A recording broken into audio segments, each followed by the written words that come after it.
Bom dia, hoje é dia 30 de junho de 2020 e nós vamos dar continuidade às nossas aulas de eletrônica analógica, seguindo o novo protocolo de um chapéu por dia. Hoje aqui em homenagem à minha mãe e ao meu pai que me deram esse chapéuzinho de Machu Picchu quando eles foram para lá. Então, aqui em homenagem a eles. Bom, hoje nós vamos falar sobre configuração Darlington e seguidor Zener. Vamos seguir então para a apresentação. Configuração Darlington e seguidor Zener. Hoje a gente vai ver então dois conteúdos, que é a configuração Darlington e o seguidor Zener. Configuração Darlington. A configuração Darlington ela é montada utilizando dois seguidores de emissor em cascata, ou seja, dois coletor comum em cascata. Normalmente é utilizado um par. Então a gente coloca aqui um par de seguidor de emissor ou coletor comum em cascata e aí a gente monta essa configuração que é chamada de Darlington, tá?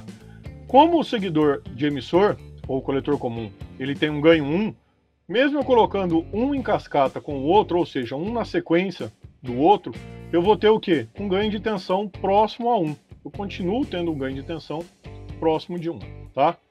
O que vai ter de vantagem de colocar eles em cascata, esses dois transistores em cascata? Eu vou ter um aumento muito grande na impedância de entrada e uma diminuição muito grande na impedância de saída.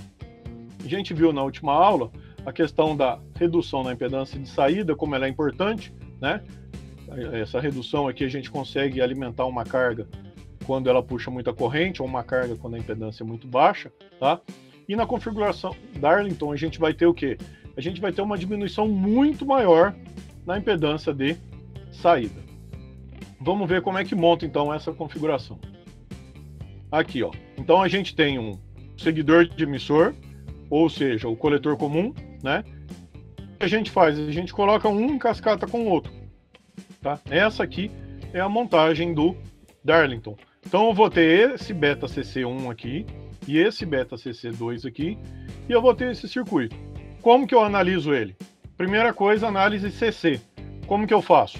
Isso aqui está aberto, isso aqui está aberto para CC, tá? E o que eu vou ter então? Só análise desse conjunto aqui. Como que fica então? Olhem só, essa corrente aqui, que é a corrente IE, chamada de IE2, ela vai ser dada pelo V de RE2, tá? Esse RE aqui, tá? Sobre RE.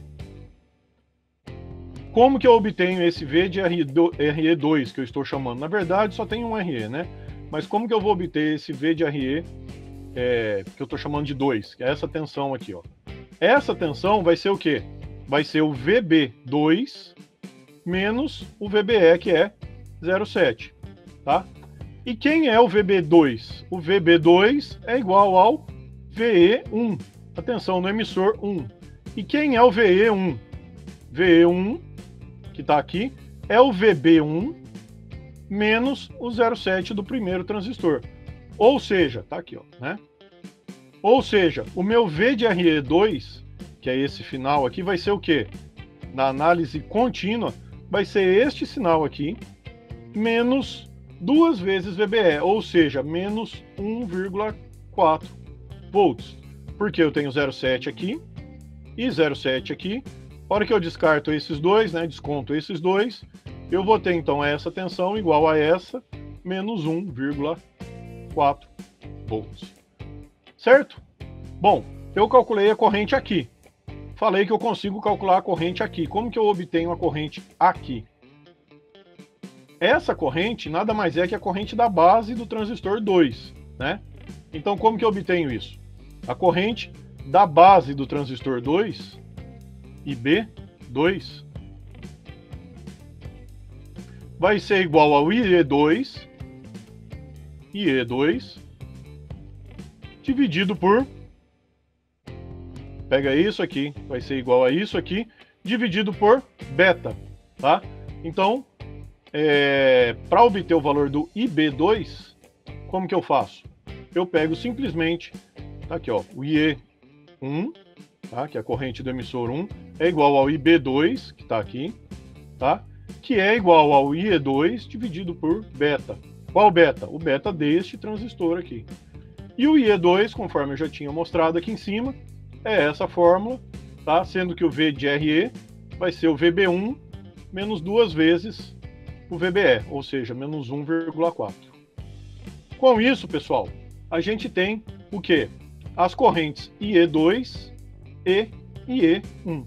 Tendo IE2 e IE1, eu consigo depois obter os RE' e fazer a continuação do cálculo. Então, primeiro a gente faz a análise CC, obtém todas as correntes e tensões aqui, tá? O VC vai ser o quê? Ó, todos os VCs vão ser o próprio VCC, tá? O V de RE tá aqui. O VB2 tá aqui, que é igual ao VE1. Então consigo obter todas as tensões e correntes. E aqui as correntes, tá? Agora a gente parte para a análise CA. Como que vai ser feito então a análise CA? A análise CA a gente vai utilizar os valores da análise CC e obter então o RE', o ganho e as impedâncias, tá? Então primeira coisa, o RE'1 e RE'2 vai ser simplesmente utilizar a fórmula 25 mV sobre IE1 e sobre IE2 que a gente acabou de calcular no slide anterior. Esses valores aqui, ó, IE2 e IE1, tá? As impedâncias, vamos lá então, impedância de entrada. Como que eu obtenho impedância de entrada? Veja bem, o Zin, que é a impedância vista aqui pela entrada, né, que seria o equivalente à impedância de entrada de todo esse circuito aqui, vai ser o quê? R1 em paralelo com R2, em paralelo com o restante dessa impedância aqui, ó. Então tá aqui, ó. Zin vai ser R1 em paralelo com R2, em paralelo com o restante que a gente vai ver, que é o ZB1, tá? Então vamos ver como que a gente calcula ZB1 e ZB2. Primeiro ZB2, lembrando que é ZB2 e não tem nada a ver com ZB-deu, tá? ZB2, tá aqui. ZB2 vai ser o quê? Vai ser a impedância vista aqui pela base. Como que a gente calculava isso? Era o beta vezes RE' vezes mais o RE. Então tá aqui, ó. É o beta deste transistor vezes o RE' deste transistor mais o RE, esse cara aqui. Com isso eu calculo o ZB2, tá aqui. Beleza. Quem vai ser então o ZB1? ZB1 vai seguir o mesmo princípio, vai ser o beta 1 vezes o RE' desse cara, somado com o conjunto que está todo aqui pendurado nele. Quem que está pendurado nele? É o ZB2. Então tá aqui, ó, ZB1 vai ser o beta 1 vezes o RE'1 mais o ZB2, que é quem está pendurado aqui, o equivalente que está pendurado aqui, né? Então, a hora que eu pego este valor aqui e substituo aqui, eu chego então nesta fórmula, tá?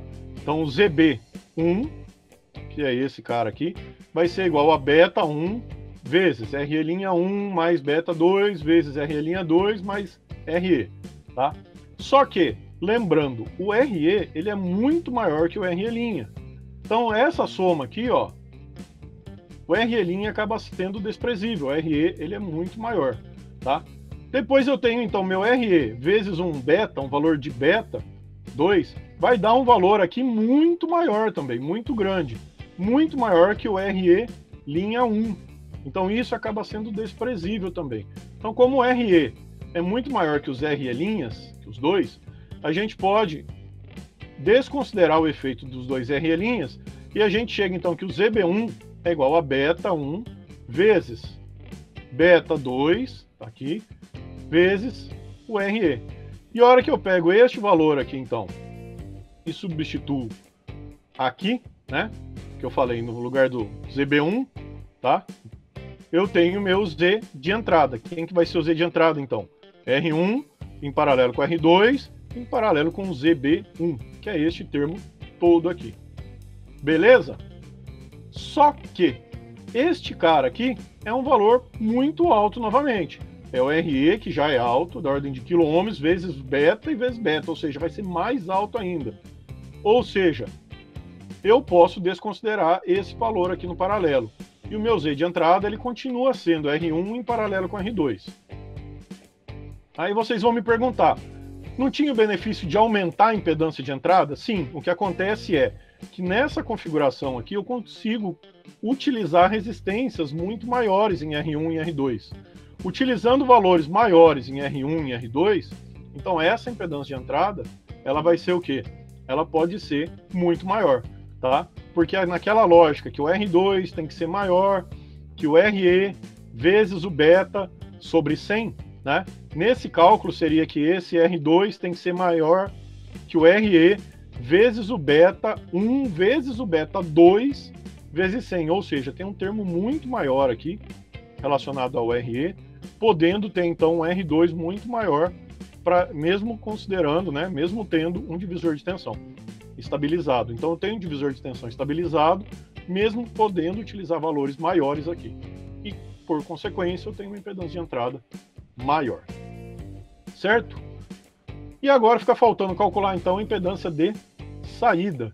Como que é a impedância de saída? A impedância de saída é a impedância vista daqui, tá? É o Zout, visto daqui. Zout 1, tá? Vai ser quem? Vai ser o RE'1, tá? Mais o RF, em paralelo com R1, em paralelo com R2, dividido pelo beta 1, tá? Então, com tudo isso, eu consigo calcular o Zout 1, que é este cara aqui. O Zout 2 vai ser quem? Zout 2 vai ser o RE', o efeito desse cara aqui, tá? Somado com o Zout 1, com o efeito do Zout 1. Então, eu tenho aqui, ó, o RE' somado com o efeito do Zout 1. Ah, professor, e o RE? Lembrando, né, volta na aula passada e vê que esse RE vai entrar em paralelo aqui, ó. Ele entrando em paralelo, ele é um valor alto, ele fica desprezível. A gente fez até um exercício onde isso aqui praticamente não alterava no cálculo, tá? Então o RE aqui ele não entra, é o RE' mais o efeito do Zout 1, que vai estar em série com o RE'2. Bom, o Zout 1 tá aqui, né? Tá aqui, então. E como que eu faço o cálculo? Eu simplesmente substituo esse valor aqui. Então meu Zout vai ser RE'2 mais tudo isso aqui, sua fórmula bonitona. O RE'1 mais RF, paralelo com R1 e paralelo com R2, dividido pelo beta 1, onde tudo isso aqui é o Zout do primeiro transistor, tá? Tudo isso dividido pelo beta 2, que é o beta do segundo transistor, para trazer o efeito dessa impedância aqui para o lado de cá. Tranquilo, pessoal? Dúvidas? O Darlington, pessoal, ele é muito utilizado, então, para causar o efeito de uma alta impedância de entrada, tá? E de uma baixa impedância de saída. Aí vocês vão me perguntar, se eu estou somando um RE' com outro RE', com todo esse conjunto aqui, como que eu posso ter uma baixa impedância de saída? Lembrando da fórmula, sem ser o Darlington, tá? Do configuração coletor comum, sem estar na configuração Darlington, como que era a fórmula? É o RE' mais RF em paralelo com R1 em paralelo com R2 sobre o beta. O que está acontecendo agora? Todo esse termo aqui, ó, ele vai ser dividido pelo beta e depois dividido por outro beta. Apesar de eu estar somando um outro RE' que contribuiria aumentando o meu Zout, tá? Mas eu somo esse valor aqui e divido por outro beta, tá? E esse RE'2 aqui, eu consigo ter valores de RE' menores, tá? Valores menores se eu tiver correntes maiores. Então eu posso ter corrente aqui de emissor maior.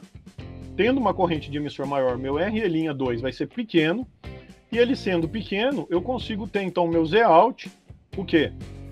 Um valor bem baixo. Com isso eu consigo então um benefício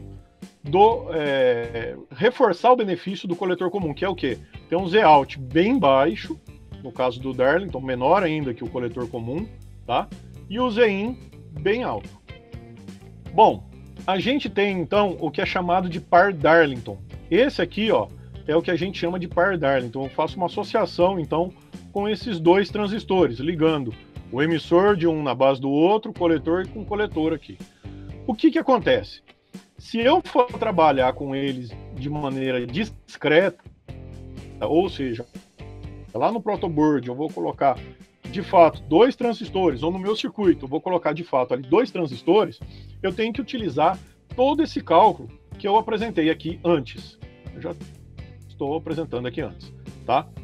No caso prático, é muito comum, ao invés de eu colocar os 2 transistorzinhos ali na montagem, eu já comprar isso aqui encapsulado. O que que acontece? Então, dentro de um mesmo encapsulamento, olha só, tá? Eu tenho esses 2 transistorzinhos ali dentro, tá?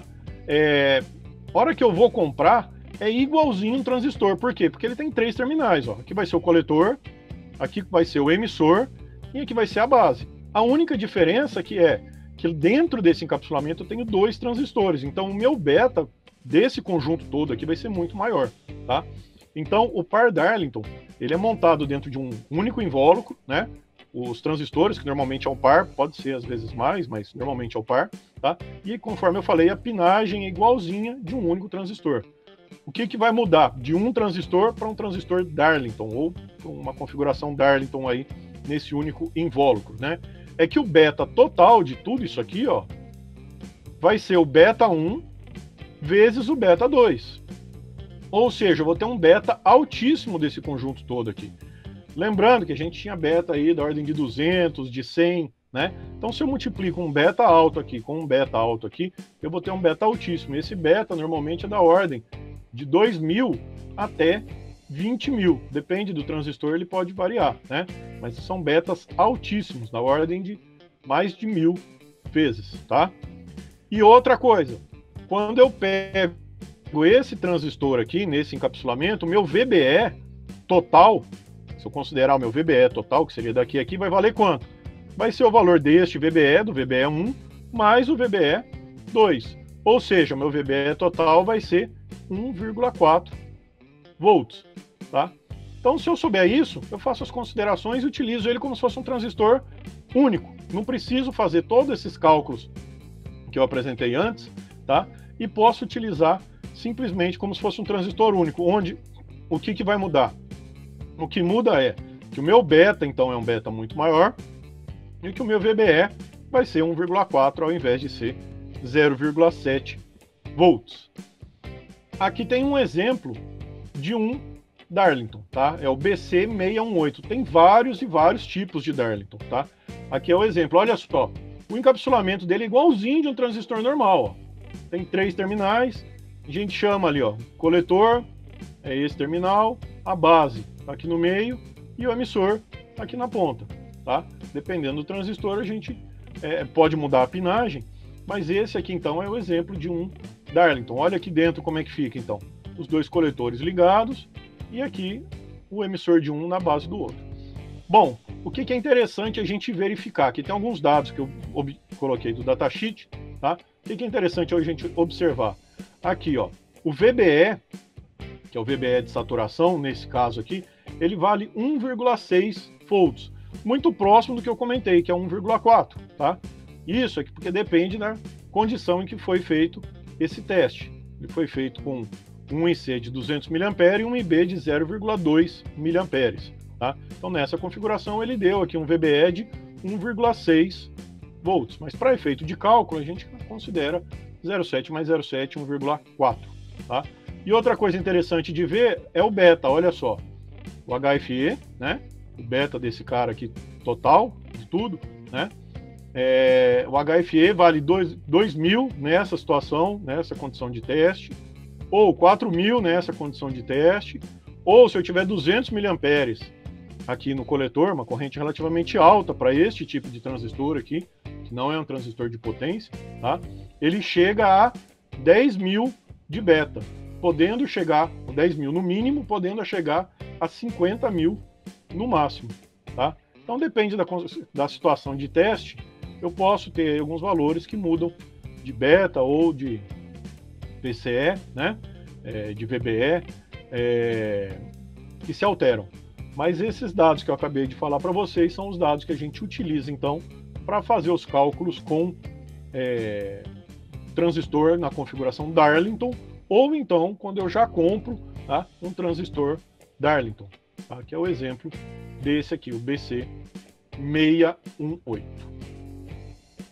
Dúvidas, pessoal? Dúvidas por enquanto?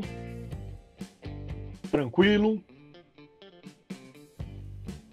Pessoal, se não tiver mais dúvidas, a gente finaliza então a aula. Façam a lista de exercício, tá? E me procurem se tiverem dúvidas durante a lista. Um abraço a todos, até sexta-feira então.